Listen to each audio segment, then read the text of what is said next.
Chapter 38 Tyrion. "You won't eat?" Mord asked, glowering.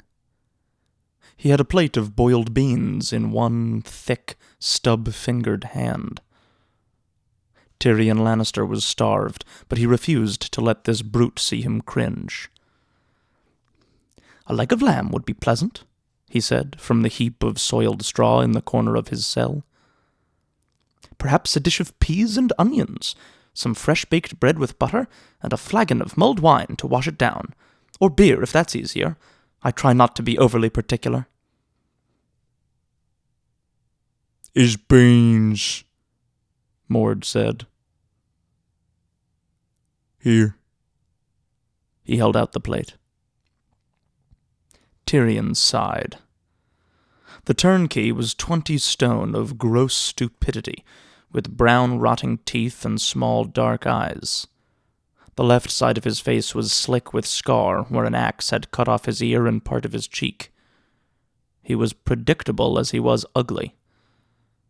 But Tyrion was hungry. He reached up for the plate. Mord jerked it away, grinning. "Is here," he said, holding it out beyond Tyrion's reach. The dwarf climbed stiffly to his feet, every joint aching. "Must we play the same fool's game with every meal?" He made another grab for the beans. Mord shambled backward, grinning through his rotten teeth. "Is here, dwarf man." He held the plate out at arm's length, over the edge where the cell ended and the sky began. "You not want eat? Here. Come take." Tyrion's arms were too short to reach the plate, and he was not about to step that close to the edge. All it would take would be a quick shove of Mord's heavy white belly, and he would end up a sickening red splotch on the stones of sky, like so many other prisoners of the Eyrie over the centuries. "Come to think on it, I'm not hungry after all," he declared, retreating to the corner of his cell. Mord grunted and opened his thick fingers. The wind took the plate, flipping it over as it fell. A handful of beans sprayed back at them as the food tumbled out of sight. The turnkey laughed, his gut shaking like a bowl of pudding.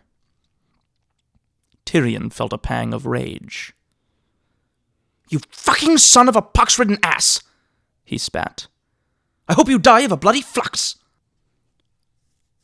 For that, Mord gave him a kick, driving a steel-toed boot hard into Tyrion's ribs on the way out. "I take it back!" he gasped as he doubled over on the straw. "I'll kill you myself! I swear it!" The heavy iron-bound door slammed shut. Tyrion heard the rattle of keys. For a small man, he had been cursed with a dangerously big mouth, he reflected as he crawled back to his corner of what the Arryns laughably called their dungeon.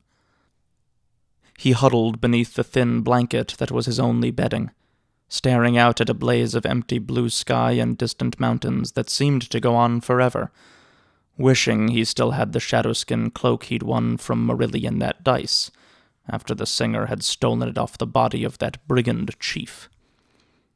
The skin had smelled of blood and mold, but it was warm and thick. Mord had taken it the moment he laid eyes on it. The wind tugged at his blanket with gusts sharp as talons.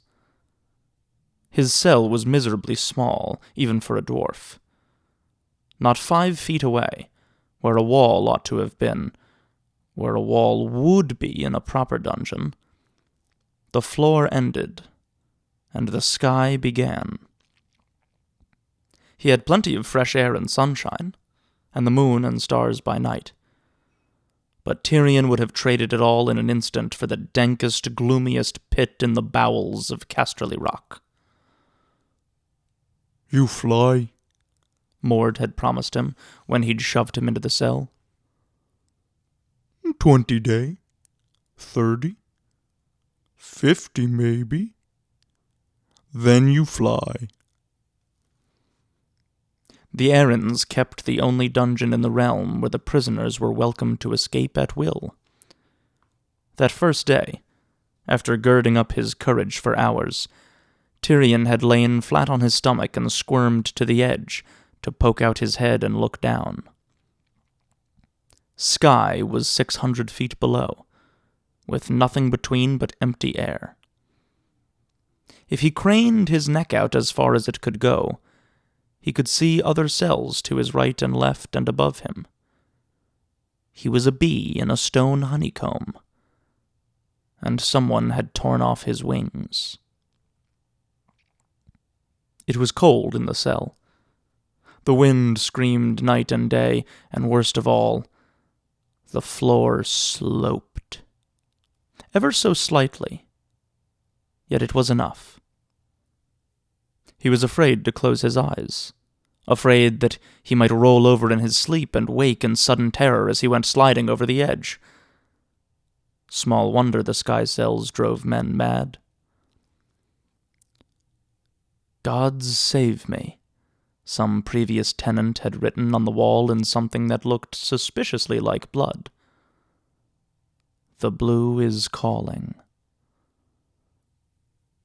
At first Tyrion wondered who he'd been and what had become of him. Later he decided that he would rather not know. If only he had shut his mouth.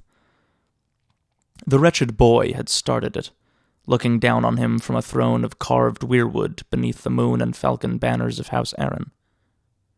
Tyrion Lannister had been looked down on all his life, but seldom by rheumy-eyed 6-year-olds who needed to stuff fat cushions under their cheeks to lift them to the height of a man. "Is he the bad man?" the boy had asked, clutching his doll. "He is," the Lady Lysa had said from the lesser throne beside him. She was all in blue, powdered and perfumed for the suitors who filled her court. "He's so small," the Lord of the Eyrie said, giggling. "This is Tyrion the Imp of House Lannister, who murdered your father." She raised her voice so it carried down the length of High Hall of the Eyrie, ringing off the milk-white walls and the slender pillars so every man could hear it. "He slew the hand of the king!"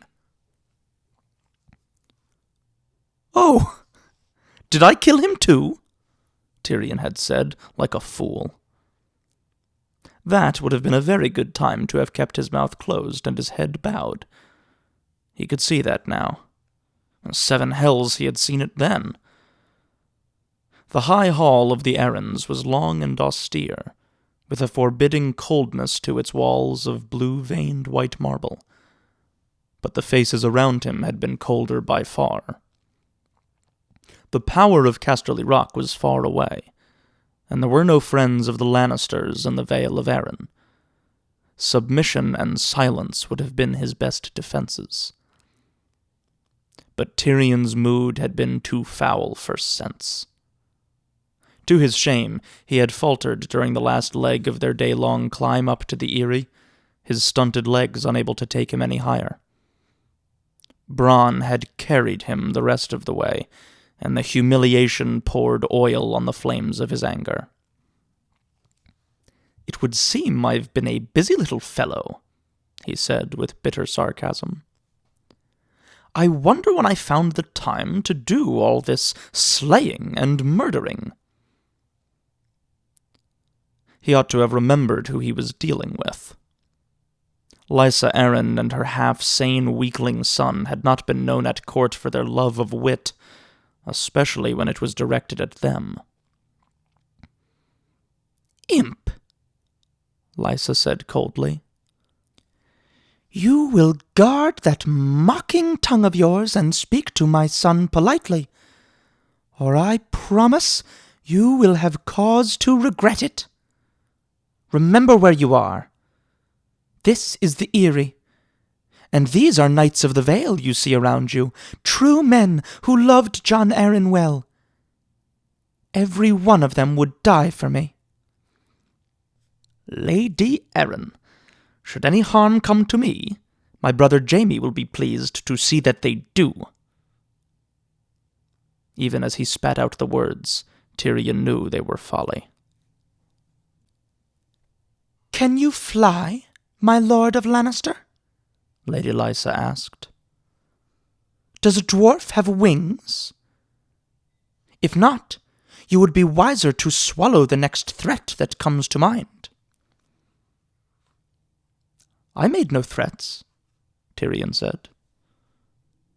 "That was a promise."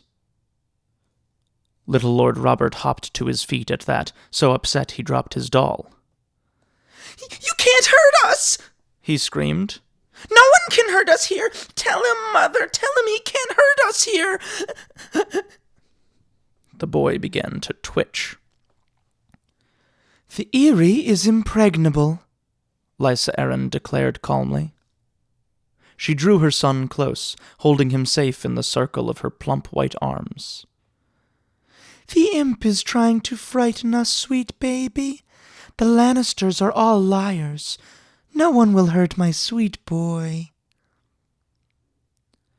The hell of it was, she was no doubt right.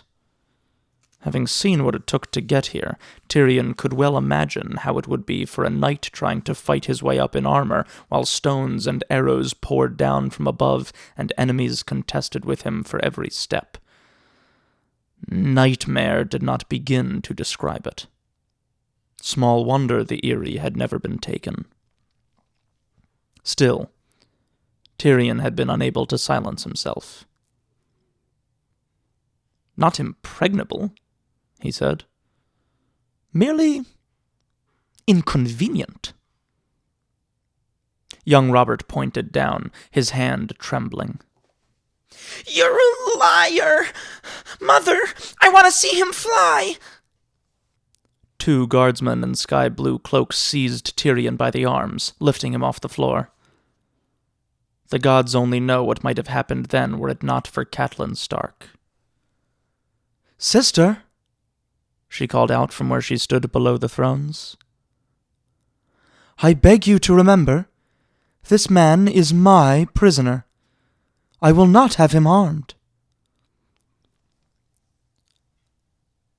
Lysa Arryn glanced at her sister coolly for a moment, then rose and swept down on Tyrion, her long skirts trailing after her. For an instant he feared she would strike him, but instead she commanded them to release him. Her men shoved him to the floor, his legs went out from under him, and Tyrion fell. He must have made quite a sight as he struggled to his knees, only to feel his right leg spasm, sending him sprawling once more. Laughter boomed up and down the high hall of the Arryns. "My sister's little guest is too weary to stand," Lady Lysa announced.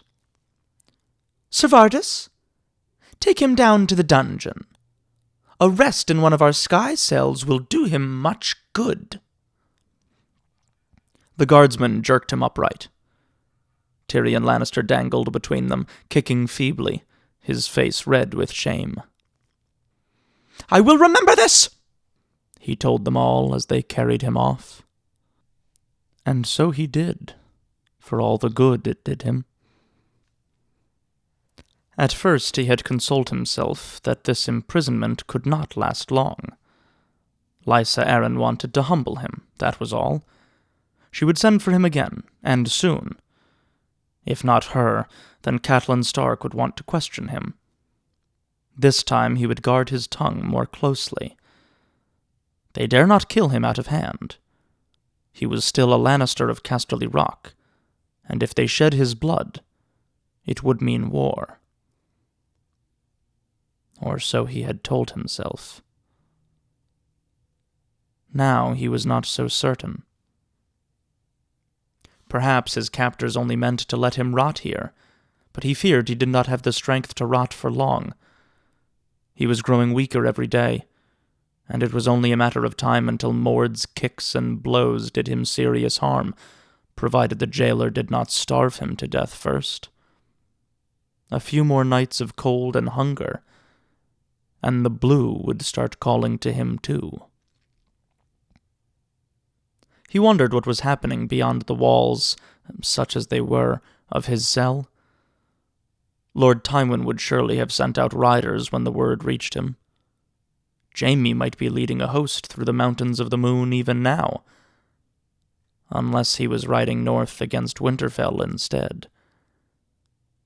Did anyone outside the Vale even suspect where Catelyn Stark had taken him?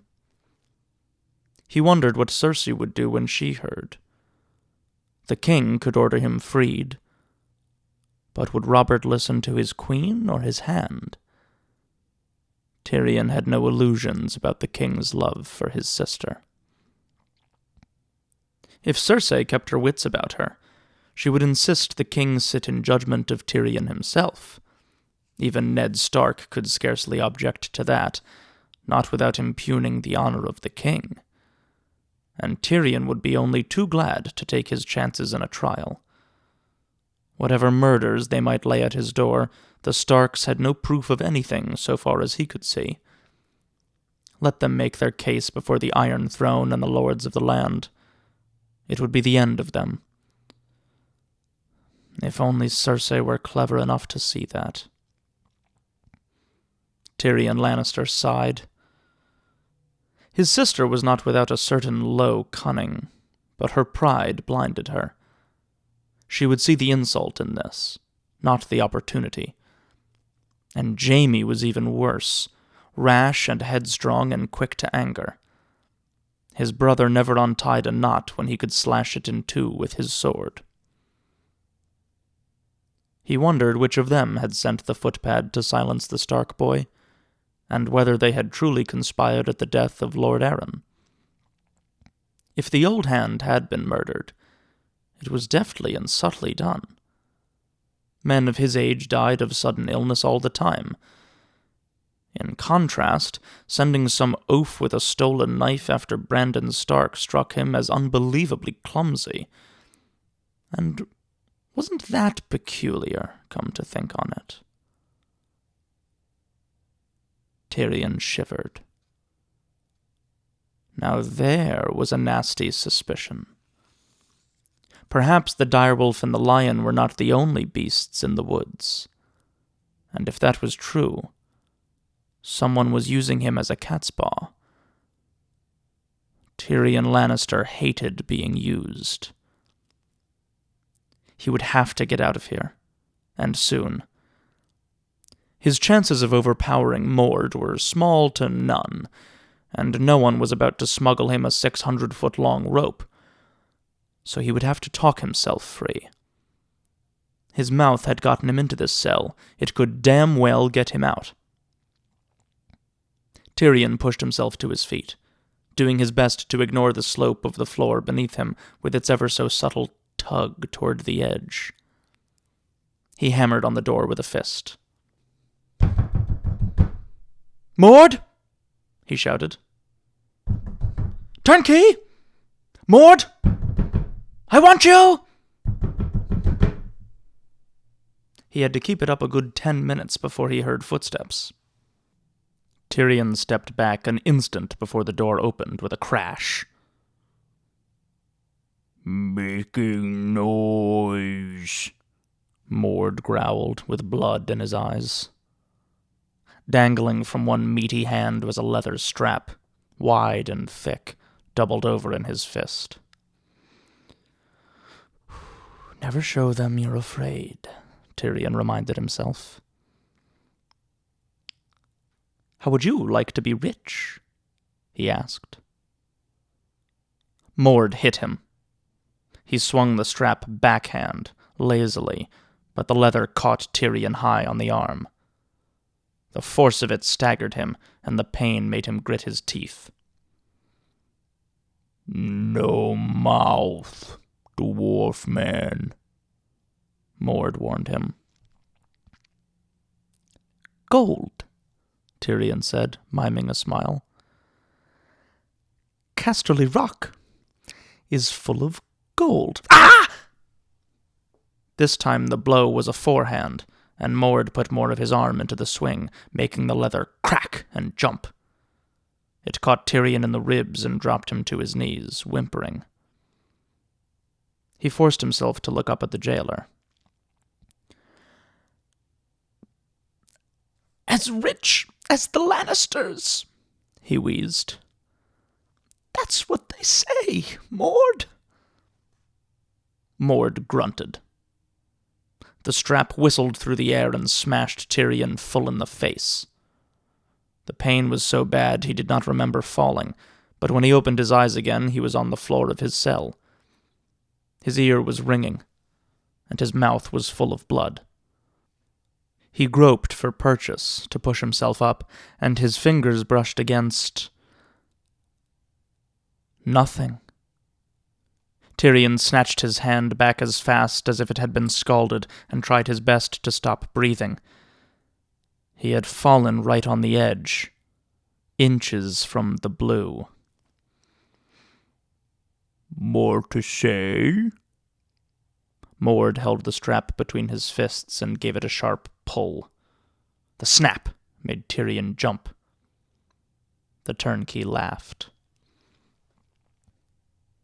"He won't push me over," Tyrion told himself desperately as he crawled away from the edge. "Catelyn Stark wants me alive. He doesn't dare kill me." He wiped the blood off his lips with the back of his hand, grinned, and said, "That was a stiff one, Mord." The jailer squinted at him, trying to decide if he was being mocked. "I could make good use of a strong man like you." The strap flew at him, but this time Tyrion was able to cringe away from it. He took a glancing blow to the shoulder. Nothing more. "Gold!" he repeated, scrambling backward like a crab. "More gold than you'll see here in a lifetime. Enough to buy land, women, horses. You could be a lord. Lord Mord." Tyrion hawked up a glob of blood and phlegm and spat it out into the sky. "Is no gold," Mord said. "He's listening," Tyrion thought. "They relieved me of my purse when they captured me, but the gold is still mine. Catelyn Stark might take a man prisoner, but she'd never stoop to rob him. That wouldn't be honorable. Help me, and all the gold is yours." Mord's strap licked out, but it was a half-hearted, desultory swing, slow and contemptuous. Tyrion caught the leather in his hand and held it prisoned. "There will be no risk for you. All you need do is deliver a message." The jailer yanked his leather strap free of Tyrion's grasp. "Message," he said, as if he had never heard the word before. His frown made deep creases in his brow. "You heard me, my lord. Only carry my word to your lady. Tell her—"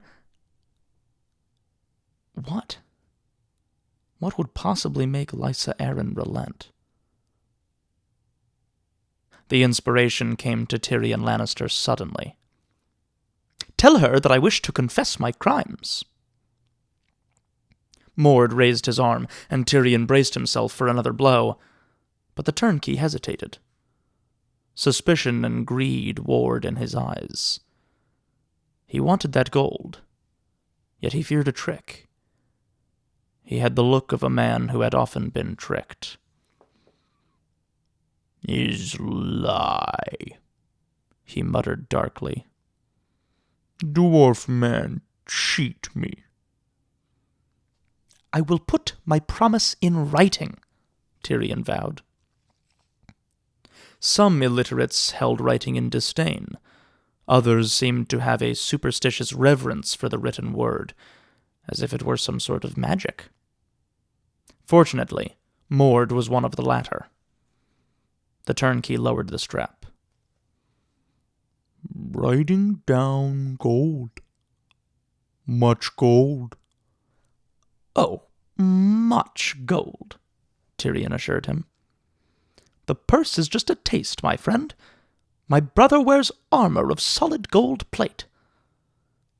In truth, Jaime's armor was gilded steel, but this oaf would never know the difference. Mord fingered his strap thoughtfully, but in the end, he relented and went to fetch paper and ink. When the letter was written, the jailer frowned at it suspiciously. Now, deliver my message, Tyrion urged. He was shivering in his sleep when they came for him late that night. Mord opened the door but kept his silence. Ser Vardis Egan woke Tyrion with the point of his boot. On your feet, imp. My lady wants to see you. Tyrion rubbed the sleep from his eyes and put on a grimace he scarcely felt. No doubt she does, but what makes you think I wish to see her? Ser Vardis frowned. Tyrion remembered him well from the years he had spent at King's Landing as the captain of the Hand's household guard. A square, plain face, silver hair, a heavy build, and no humor whatsoever. Your wishes are not my concern. On your feet, or I'll have you carried. Tyrion clambered awkwardly to his feet. A cold night, he said casually. And the High Hall is so draughty. I don't wish to catch a chill. Mord, if you would be so good. Fetch my cloak? The jailer squinted at him, face dull with suspicion. My cloak? Tyrion repeated. The shadowskin you took from me for safekeeping, you recall? Get him the damnable cloak, Ser Vardis said. Mord did not dare grumble. He gave Tyrion a glare that promised future retribution, yet he went for the cloak. When he draped it around his prisoner's neck, Tyrion smiled. My thanks. I shall think of you whenever I wear it. He flung the trailing end of the long fur over his right shoulder, and felt warm for the first time in days. Lead on, Ser Vardis. The high hall of the Arryns was aglow with the light of 50 torches, burning in the sconces along the walls. The Lady Lysa wore black silk, with the moon and falcon sewn on her breast in pearls. Since she did not look the sort to join the night's watch, Tyrion could only imagine that she had decided mourning clothes were appropriate garb for a confession. Her long auburn hair, woven into an elaborate braid, fell across her left shoulder. The taller throne beside her was empty. No doubt the little lord of the Eyrie was off shaking in his sleep. Tyrion was thankful for that much, at least. He bowed deeply, and took a moment to glance around the hall. Lady Arryn had summoned her knights and retainers to hear his confession, as he had hoped. He saw Sir Brynden Tully's craggy face and Lord Nestor Royce's bluff one. Beside Nestor stood a younger man with fierce black side whiskers who could only be his heir, Sir Albar. Most of the principal houses of the Vale were represented. Tyrion noted Sir Lyn Corbray, slender as a sword, Lord Hunter with his gouty legs, the widowed Lady Waynwood surrounded by her sons. Others sported sigils he did not know: Broken Lance, Green Viper, Burning Tower, Winged Chalice. Among the lords of the Vale were several of his companions from the High Road. Sir Roderick Castle, pale from half-healed wounds, stood with Sir Willis Woad beside him. Marillion the Singer had found a new wood harp. Tyrion smiled. Whatever happened here tonight, he did not wish it to happen in secret, and there was no one like a singer for spreading a story near and far. In the rear of the hall, Bronn lounged beneath a pillar. The free rider's black eyes were fixed on Tyrion, and his hand lay lightly on the pommel of his sword. Tyrion gave him a long look, wondering. Catelyn Stark spoke first. "You wish to confess your crimes, we are told?" "I do, my lady," Tyrion answered. Lysa Arryn smiled at her sister. "The sky cells always break them. The gods can see them there, and there is no darkness to hide in." "He does not look broken to me," Lady Catelyn said. Lady Lysa paid her no mind. "Say what you will," she commanded Tyrion.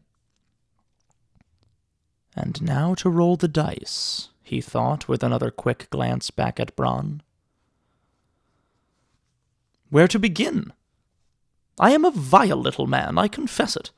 My crimes and sins are beyond counting, my lords and ladies. I have lain with whores, not once, but hundreds of times. I have wished my own lord father dead, and my sister, our gracious queen, as well." Behind him someone chuckled. "I have not always treated my servants with kindness. I have gambled. I have even cheated, I blush to admit. I have said many cruel and malicious things about the noble lords and ladies of the court."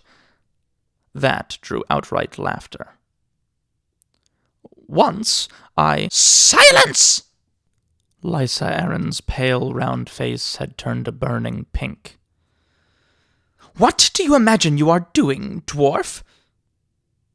Tyrion cocked his head to one side. "Why, confessing my crimes, my lady." Catelyn Stark took a step forward. "You are accused of sending a hired knife to slay my son Bran in his bed, and of conspiring to murder Lord Jon Arryn, the Hand of the King." Tyrion gave a helpless shrug.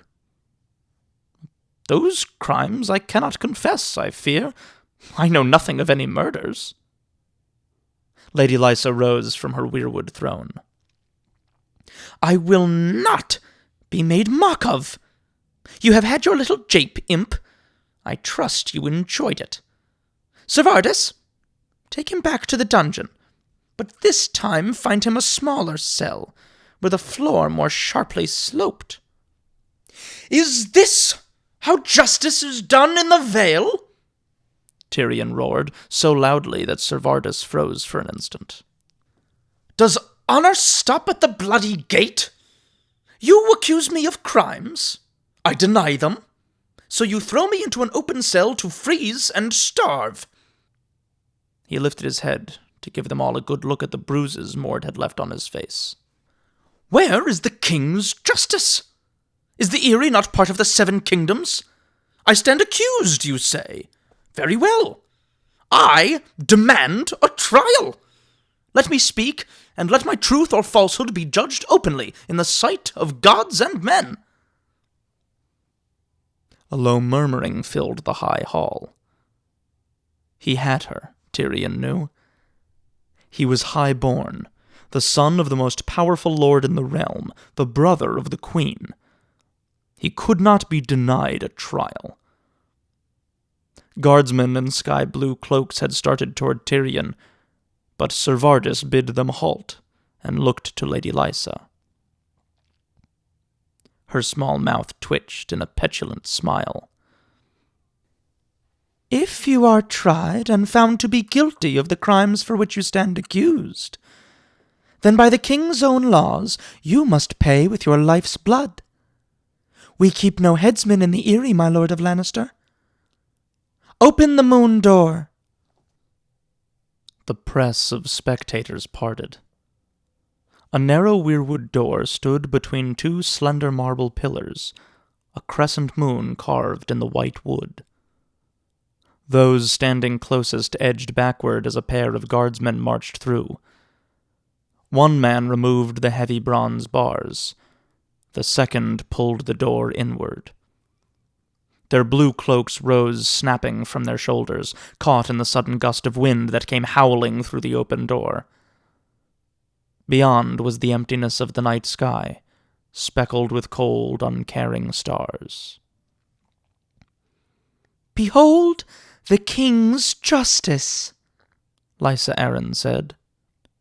Torch flames fluttered like pennons along the walls, and here and there the odd torch guttered out. "Lysa, I think this is unwise," Catelyn Stark said as the black wind swirled through the hall. Her sister ignored her. "You want a trial, my Lord of Lannister? Very well. A trial you shall have. My son will listen to whatever you care to say, and you shall hear his judgment. Then you may leave, by one door or the other." She looked so pleased with herself, Tyrion thought. And small wonder. How could a trial threaten her when her weakling son was the Lord Judge? Tyrion glanced at her moon door. "Mother, I want to see him fly," the boy had said. How many men had the snot-nosed little wretch sent through that door already? "I thank you, my lady, but I see no need to trouble Lord Robert," Tyrion said politely. "The gods know the truth of my innocence. I will have their verdict, not the judgment of men. I demand trial by combat." A storm of sudden laughter filled the high hall of the Arryns. Lord Nestor Royce snorted, Sir Willis chuckled, Sir Lyn Corbray guffawed, and others threw back their heads and howled until tears ran down their faces.